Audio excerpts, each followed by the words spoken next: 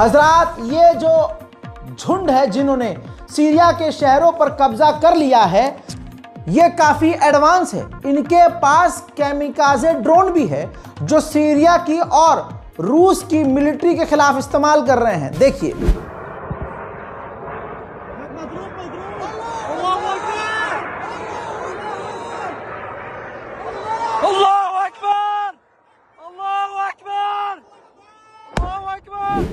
इन तमाम आतंकवादियों के पास खतरनाक वेपन्स हैं, एडवांस वेपन्स हैं। आपको बताऊंगा आखिर में कि इनके पास वेपन्स कहां से आए हैं, लेकिन पहले यह तस्वीर देखिए ताकि साबित हो कि इनके पास कितने खतरनाक हथियार हैं।